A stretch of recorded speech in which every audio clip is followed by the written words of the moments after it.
നാല് ഭാവങ്ങളൊക്കെ ആകുമ്പോൾ ശക്തമായിട്ടുള്ള ഒരു ഹീലിംഗ് കപ്പാസിറ്റി ഉണ്ട്. അതൊരു മോട്ടിവേഷണൽ സ്പീക്കേഴ്സ് ഒക്കെ ആയിരിക്കും. നല്ല ഭയങ്കരമായിട്ട് നമ്മളെ സ്വാധീനിക്കുന്ന രീതിയിലുള്ള സംസാരിക്കും. പക്ഷെ ഈ മോട്ടിവേഷൻ സ്പീക്കറാണ് കാര്യം സ്പീക്കർ ചെയ്യുന്നത് എല്ലാവരും പിന്നെ ഈ സുശാന്തിന്റെ പറയുന്ന ഒരു സിനിമ അടുത്ത കാലത്ത് ജീവിക്കുന്നത് ചെറുപ്പക്കാരാണ്. വളരെ താഴ്ന്ന ലെവലിൽ നിന്ന് വലിയ സക്സസ്ഫുൾ ആയാണ്. അത് അദ്ദേഹത്തിന്റെ ജാതകം നമ്മൾ പഠിച്ചു കഴിഞ്ഞാൽ നമുക്ക് മനസ്സിലാക്കാവുന്നതേ ഉള്ളൂ. ഫസ്റ്റിലേക്ക് ഉള്ളേക്കുള്ള ഒരുപാട് കാര്യങ്ങൾ പൂർവ്വജന്മത്തിന് മതങ്ങളിലായിട്ടുള്ള ബുദ്ധിമുട്ടുകൾ, ബ്ലാക്ക് മാജിക് ആയിട്ടുള്ള കാര്യങ്ങൾ ചെയ്യുന്ന നിമിത്തവും സ്വയം അത് നിമിത്തവും ബുദ്ധിമുട്ടുകൾ വരികയും സദസ് നശിക്കപ്പെട്ടു പോവുകയും ചെയ്തിട്ടുള്ള ചില കാരണങ്ങൾ ഫസ്റ്റിലേക്ക് വീഴുന്നത്. അതുപോലെ തന്നെ അച്ഛന്റെ ധനം നഷ്ടപ്പെടുത്തി കളഞ്ഞുകയും അതേപോലെ ഈ ജന്മത്തിലാണെങ്കിൽ അച്ഛന്റെ ധനം നഷ്ടപ്പെടുത്താനൊക്കെ ഒരു സാധ്യതയും അതുപോലെ തന്നെ ജോലിയിൽ നിരന്തരമായിട്ടുള്ള ഈ ജന്മം വരാനും ഒക്കെയുള്ള സാധ്യതയും ഉണ്ട്. അതുകൊണ്ട് നിങ്ങൾ ഒരുപാട് അംബീഷ്യസ് ആവുന്നതിന് പകരം നിങ്ങൾ വളരെ ഫോക്കസ് ആയിട്ട് ഒരു ഗോളിലേക്ക് ശ്രദ്ധിച്ചുള്ളൂ. നിങ്ങൾ അത്രയും ശ്രദ്ധിച്ച് ഫോക്കസ് ആയിട്ട് പോകുന്നത് നിങ്ങളുടെ ക്രിയേറ്റിവിറ്റി നശിച്ചു. അതിലേക്ക് ഏതുവല്ല എക്സ്ട്രോവേർട്ട് ആവുന്നു. Love meditation, self love meditation, mindfulness, പ്രാർത്ഥനകൾ, ഈശ്വര കാര്യങ്ങൾ, അങ്ങനത്തെയുള്ള കാര്യങ്ങളിലേക്ക് കൂടുതൽ നിങ്ങളെ ഇന്നർ സെൽഫിനെ നറിഷ് ചെയ്യുന്ന രീതിയിലുള്ള കാര്യങ്ങൾ നിങ്ങൾ ചെയ്യും. നിങ്ങൾക്ക് വരികയും ചെയ്യും. നിങ്ങളുടെ ഈ ജന്മത്തിന്റെ കർമ്മ മെയിനായിട്ട് കിടക്കുന്ന 4 രാഷ്ട്രം ചെയ്തു തരുമ്പോഴേക്കും നിങ്ങൾക്ക് സപ്പോർട്ട് ചെയ്യും. മറ്റുള്ളവരെ സപ്പോർട്ട് ചെയ്യാൻ, അതിന് കൂടുതൽ സപ്പോർട്ട് ചെയ്ത് കൊണ്ടുവരാനുള്ള ഒരു കഴിവ്, അതാണ് മെയിനായിട്ട് അത് ഫോക്കസ് ചെയ്യണം. രണ്ടാമതൊരു ഫ്ലോ അനുസരിച്ച് ഒരുപാട് പ്ലാൻ ചെയ്ത് പോവാതെ ഫ്ലോ അനുസരിച്ച് മുന്നോട്ട് പോകാൻ നോക്കുക. എന്നാൽ മാത്രമേ ജീവിതത്തിൽ മനസ്സമാധാനം ഉണ്ടാകുള്ളൂ. ചില ആൾക്കാർ 4 ഫെയിമിലും തോന്നുന്ന കാര്യങ്ങളൊക്കെ മാത്രം ഫോക്കസ് ആയിട്ട് മുന്നോട്ട് പോകാമെന്ന് കഴിഞ്ഞാൽ ജീവിതം മരവിച്ച പോലെയായിട്ട് പരാജയത്തിലേക്ക് കടക്കുകയും ചെയ്യും. അൺസോൾവ്ഡ് ആയിട്ടുള്ള ഒരു ഇഷ്യൂസ് ഫാസ്റ്റ് ലൈഫിൽ നിന്ന് ഫോണ്ട് ചെയ്തുകൊണ്ടിരിക്കുന്നു. ഒരു വളരെ സൊസൈറ്റിയൽ ഐഡിയാസിനനുസരിച്ച് നിൽക്കുകയും മുന്നിൽ എപ്പോഴും അവരായിട്ട് ചേരാതിരിക്കുകയും ചെയ്തിട്ട് ഒരു വളർച്ചയിൽ എപ്പോഴും ഉണ്ടായിക്കൊണ്ടിരിക്കുന്നുണ്ട്. 4ാം ഭാവം വീടാണ്, കംഫർട്ട് സോണാണ്, ഹോമാണ്. അല്ലെ, കല്ലും മണ്ണും മണലും വെച്ച് കെട്ടിയുണ്ടാക്കിയ ബിൽഡിങ്ങുകളല്ല ഹോം എന്ന് പറയുന്നത്. ആണോ? അതൊരു ബിൽഡിങ് മാത്രമാണ്. അത് ഹോം ആവുമെങ്കിൽ ഒരു ലോങ് ടൈം കമ്മിറ്റ്മെന്റ് വരുന്നതാണ്, ബന്ധങ്ങൾ വരുന്നതാണ്, റിലേഷൻഷിപ്പ് വരുന്നതാണ്. ആ ബന്ധങ്ങളെ നിലനിൽക്കാൻ അടിസ്ഥാനപരമായിട്ട് വേണ്ടത് ട്രസ്റ്റാണ്. അതുപോലെ തന്നെ ഹോം എന്ന് പറയുന്നത് സേഫ്റ്റിയുടെ സ്ഥലമാണ്. അല്ലെങ്കിൽ ഉള്ളൊരു സേഫ്റ്റി ഫീൽ ചെയ്യും.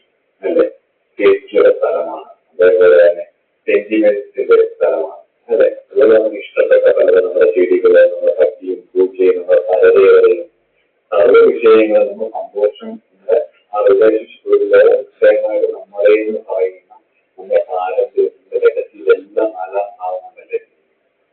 അല്ലെ, അപ്പൊ അവിടെയാണ് രാഹു സപ്പോർട്ട് ചെയ്തുകൊണ്ടിരിക്കുന്നത്. നമ്മൾ ചിന്തിക്കേണ്ട കാര്യം സപ്പോർട്ടീവായിട്ട് പൂർവ്വജന്മത്തിൽ ചെയ്യാൻ പറ്റാതെ പോയാൽ നമ്മുടെ കർമ്മത്തില് നമ്മൾ സപ്പോർട്ടിങ് ആയിട്ടുള്ള കാര്യങ്ങളിലും നമ്മൾ ചെയ്യുകയും നമ്മളെപ്പോഴും ആത്മാർത്ഥമായിട്ടിരിക്കാൻ ശ്രമിക്കുകയും ചെയ്യണം. കാരണം എന്ന് വെച്ച് കഴിഞ്ഞാൽ നമ്മുടെ 4ാം ഭാവം രാഹു 10ാം ഭാവം ചെയ്യുവാൻ കർമ്മം പോകണം. അപ്പൊ ഇത് ചെയ്യുന്ന സമയത്ത് മുന്നോട്ട് പോകുമ്പോൾ ഒരു ചോദ്യം എപ്പോഴും ചോദിച്ചിരിക്കണം. എനിക്കുള്ളതെല്ലാം നഷ്ടപ്പെട്ടാലും, മെറ്റീരിയൽ ഫിസിക്കൽ എനിക്കുള്ളതെന്ത് നഷ്ടപ്പെട്ടാലും ഞാൻ ആരുടെയെങ്കിലും ഹൃദയത്തിൽ ജീവിച്ചിരിക്കുന്നുണ്ടോ, അല്ലെങ്കിൽ ആരുടെയെങ്കിലും ഹൃദയത്തിൽ സൃഷ്ടിക്കപ്പെട്ടിട്ടുണ്ടോ? ഏതെങ്കിലും തരത്തിലുള്ള ഒരു ബന്ധം ഞാൻ ചെയ്തു കൊടുത്തിട്ടുണ്ടോ?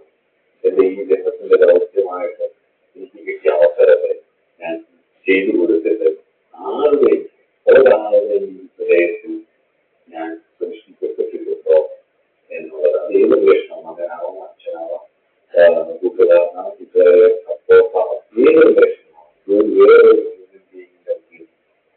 നിങ്ങൾ ജീവിതം ഉറപ്പു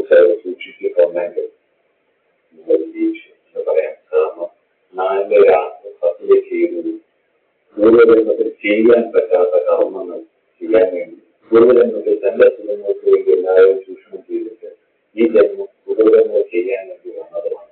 അതുകൊണ്ട് നിങ്ങൾ അത് ചെയ്യണം, ഒന്ന് അങ്ങേയറ്റം പോകണം, കഴിയുന്നത് വലുതായിട്ടൊന്നും പ്രതീക്ഷിക്കാതെ എല്ലാവരും സപ്പോർട്ട് ചെയ്ത് മുന്നോട്ട് പോകാൻ മേലെ കഴിയട്ടെ. അപ്പം നല്ലൊരാൾക്ക് 10 നിങ്ങളെ മനസമാധാനം തരാൻ, സന്തോഷം തരാൻ, നിങ്ങളുടെ കർമ്മത്തിന്റെ അവസ്ഥകൾക്ക് മാറി മുന്നോട്ട് വരാൻ നിങ്ങൾ അനുഗ്രഹിക്കട്ടെ എന്ന് പ്രാർത്ഥിച്ചുകൊണ്ട് വളരെ നന്ദി. നമസ്കാരം.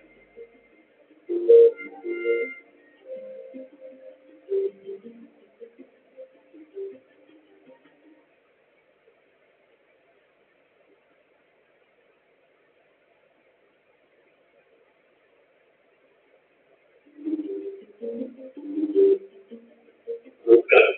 അസ്ട്രോളജി മാസ്റ്റർ ക്ലാസ്സിലെ അധ്യായത്തിലേക്ക് ഏവർക്കും സ്വാഗതം. നമ്മൾ ഇന്ന് ചർച്ച ചെയ്യാൻ പോകുന്നത് രാഹു 5-ലും കേതു 11-ലുമായിട്ടുള്ള ഫലമാണ്. കഴിഞ്ഞ കുറച്ച് ദിവസമായിട്ട് പ്രത്യേകിച്ച് ഈ രാഹുവിന്റെയും കേതുവിന്റെയും ഫലം പറഞ്ഞു തുടങ്ങിയപ്പോൾ മുതൽ നമുക്ക് കംപ്ലീറ്റ് ഒരു ബ്രേക്കാണ് എല്ലാ കാര്യത്തിലും. അപ്പം അസ്ട്രോളജി മാസ്റ്റർ ക്ലാസ്സിലെ അധ്യായത്തിലേക്ക് ഏവർക്കും സ്വാഗതം.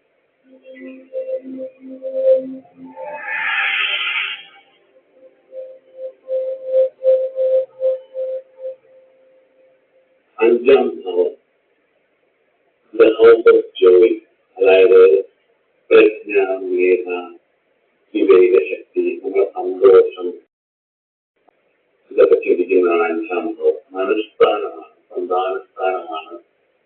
അല്ലെ, 5-ാം ഭാവത്തെ കുറിച്ച് നേരത്തെ പറഞ്ഞിട്ടുള്ളതാണ്. ആ 5-ാം ഭാവത്തിൽ രാഹു നിൽക്കുമ്പോൾ ഉണ്ടാകുന്ന സാധ്യതയുള്ള ഫലങ്ങൾ എന്ന് പറയുമ്പോൾ എന്താണ് എനിക്ക് സന്തോഷം നൽകുന്നത് എന്ന സബ്ജക്റ്റിനെ കണ്ടെത്തിയിട്ട് അതിനുവേണ്ടി കൂടുതലായിട്ട് ഫോക്കസ് ചെയ്യും. ഞാനെപ്പോഴും പറയാറുണ്ട്, രാഹു ഏത് ഭാവത്തിൽ നിൽക്കുന്നു, കേതു ഏത് ഭാവത്തിൽ നിൽക്കുന്നു എന്ന് നോക്കിയിട്ട് കേതു നിൽക്കുന്ന ഭാവത്തെ നമ്മൾ ഇഗ്നോർ ചെയ്യുകയും, ഇഗ്നോർ ചെയ്യല്ല കുറച്ച് മാറിയിട്ട് രാഹു നിൽക്കുന്ന ഭാവത്തിലേക്ക് കൂടുതലായിട്ട് ഫോക്കസ് ചെയ്യുകയും ചെയ്യുന്നത് ഞാൻ പറഞ്ഞിട്ടുണ്ട്. രാഹു 5-ലാണ് നിൽക്കുന്നെങ്കിൽ നമുക്ക് മനസ്സിന് സന്തോഷം കിട്ടുന്ന വിഷയത്തിൽ ശ്രദ്ധയോട് ധാർമ്മികമായിട്ട് നോക്കണം എന്നുള്ളതാണ് ഒന്നാമത്തേത്. നാച്ചുറലായിട്ട് ഒരുപാട് നാച്ചുറൽ ദിശകളുണ്ട്. ആ ദിശകൾ ധാർമ്മികമായിട്ട് മുന്നോട്ട് കൊണ്ടുപോകാൻ വേണ്ടി നോക്കണം. ഇല്ലെങ്കിൽ അവിടെ വെച്ച് വിഷയങ്ങളുണ്ട്. അത് 5-ാം ഭാവം പ്രണയഭാവമാണ്. സൂക്ഷിച്ചില്ലെന്നുണ്ടെങ്കിൽ അതിലൊക്കെ ബുദ്ധിമുട്ടിലേക്ക് വലിയൊരു യുക്തിമായി പോകാനൊക്കെയുള്ള സാധ്യതകളുണ്ട്. അതുപോലെ തന്നെ ഇവരുടെ ഒരു സൈക്കോളജി എന്ന് പറയുന്നത് ഒരു ഇൻഡിവിജ്വൽ എക്സ്പ്ലോറിംഗ്, അവരുടേതായ രീതിയിൽ, അവരുടെ തനതായ രീതിയിൽ, അവരുടേതായ ഒരു കാഴ്ചപ്പാടുകൾക്ക് അനുസരിച്ച് അവരുടെ ചുറ്റുപാടുകളെ മാറ്റി തീർക്കാനുള്ള ആഗ്രഹം ഉണ്ടാകും. വ്യാഴവും കൂടി ജാതകത്തിന് ബലപ്പെടുകയും ലഗ്നാധിപനും കൂടെ ബലപ്പെടുകയും ചെയ്തുകഴിഞ്ഞാൽ ഒരു പരിധി വരെ അത് സാധിക്കുകയും ചെയ്യുന്നത്. അതേപോലെ ഹയർ എഡ്യൂക്കേഷനുള്ള സാധ്യതയുണ്ട്. 5-ാം ഭാവം സന്താനഭാവം കൂടി ആയതുകൊണ്ട് സ്ത്രീകൾക്കുള്ള സാധ്യതയുണ്ട്. അതേപോലെ സന്താനങ്ങളിൽ ദുഃഖം ഉണ്ടാവും. രാഹു ദശ തുടങ്ങുന്ന സമയത്ത്, രാഹു ചെയ്ത് വ്യവഹാര സമയത്ത്, അല്ലെങ്കിൽ മറ്റേതെങ്കിലും 6-12 നിൽക്കുന്ന ഗ്രഹത്തിന്റെ രാഹു വ്യവഹാര കാലത്തൊക്കെ ചിലപ്പം സന്താന ദുരിതങ്ങൾ, സന്താനങ്ങളിൽ നിന്ന് മാറി നിൽക്കേണ്ടതായിട്ട് വരികയോ സന്താനങ്ങൾ നിരുത്സംഭിക്കുന്നു, അല്ലെങ്കിൽ ബ്രേക്കപ്പ് വരാനുള്ള സാധ്യത ഉണ്ട്. അതുപോലെ തന്നെ ഫാന്റസി ലവർ ആയിരിക്കും ഈ 5-ാം ഭാവത്തിൽ രാഹു നിൽക്കുന്നത്. ഫാന്റസികളോടൊക്കെ ഒന്ന് താല്പര്യം, അതുപോലെ തന്നെ എക്സോട്ടിക് ഫാന്റസികളോടൊക്കെ ഒരു അങ്ങനെ ഈ കഥകൾ വരുന്നത് ലവ് ഫാന്റസികളിലൊക്കെ കഥകളിലൊക്കെ ആവശ്യപ്പെടുന്ന രീതിയിലുള്ള കാര്യങ്ങളൊക്കെ പ്രശ്നം കാണിക്കുകയും ആ രീതിയിലൊക്കെ പോവുകയൊക്കെ അങ്ങനത്തെ അവരുടെ ഉള്ളിൽ ഉണ്ടാവും. അതേപോലെ തന്നെ 5-ാം ഭാവത്തിലെ രാഹു നിൽക്കുമ്പോൾ ഈ കൗമാരക്കാരുടെ കാര്യമാണ്, അല്ലെങ്കിൽ എവിടെയുള്ള കാര്യമാണ്. പ്രണയത്തിലേക്ക് പോകാൻ മുഴുവൻ ഒബ്സസ്ഡായി, നമ്മൾ ഒബ്സസ്ഡായി പോയി കഴിഞ്ഞ് നമ്മുടെ കയ്യിൽ നമ്മുടെ മനസ്സിന്റെ കൺട്രോള് നമ്മുടെ കയ്യിൽ നിന്ന് പോയി കഴിഞ്ഞു കഴിഞ്ഞാൽ ഏതെങ്കിലും കാരണവശാൽ അത് ബ്രേക്കപ്പ് ആയാൽ അതിൽ നിന്ന് ഒരു ട്രോമാറ്റിക് എക്സ്പീരിയൻസ് കയറി വരാൻ ഒരുപാട്